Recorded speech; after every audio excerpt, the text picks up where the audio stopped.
បានជំរាបសួរពុកម៉ែបងថ្ងៃនេះជួបជាមួយនឹងខ្ញុំបាទវិសាលដែលធ្វើវីដេអូតាក់ទងទៅនឹង comment បងប្រុសគាត់សួរចង់ដឹងអំពីទីតាំង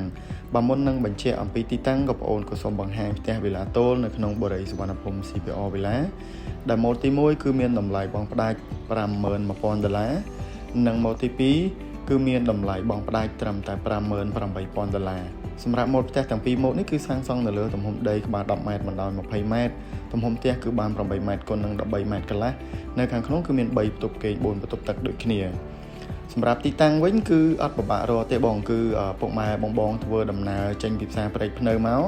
គឺមកដល់មហាវិថីភូមិសំរោងអញ្ចឹងបោកឆ្ពោះដំណើរមកមុខទៀតនឹងមកដល់បឹងតាមុកនិងនៅខាងជើងបឹងពុកម៉ែបងនឹងឃើញផ្លូវភ្លោះបាទដែលជាផ្លូវឆ្ពោះមកកាន់ទីលានវាយកូនហ្គោលនិងទីក្រុងនប់ថ្មីនៅខាងជើងបឹងតាមុកអញ្ចឹងពុកម៉ែបងធ្វើដំណើរមកត្រង់ទៀតនឹងមកដល់ផ្សារតាពាំងព្រាយនិងនៅក្បែរនេះគឺយើងមានការ៉ាសាំងមានផ្សារបាទដែលជាទីប្រជុំជនអញ្ចឹងធ្វើការបត់ស្ដាំដៃនឹងឃើញផ្លូវបេតុងហើយផុតផ្លូវបេតុងគឺមកដល់ផ្លូវកស៊ូដែលជាផ្លូវឆ្ពោះមកកាន់បុរីខាងប្អូន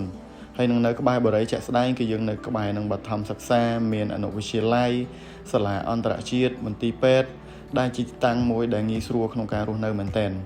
អញ្ចឹងសម្រាប់ពុកម៉ែបងមានចំណាប់អារម្មណ៍បន្ថែមបើចង់សាកសួរព័ត៌មានកុំភ្លេចឆាតចុះ page ឬក៏តំណតាមរយៈលេខទូរស័ព្ទក្រុមការងារនឹងចាំរំអិតព័ត៌មានជូនភ្លាមៗនៅពេលនេះដែរខ្ញុំបាទវិសាលសូមអរគុណនិងសូមជម្រាបលា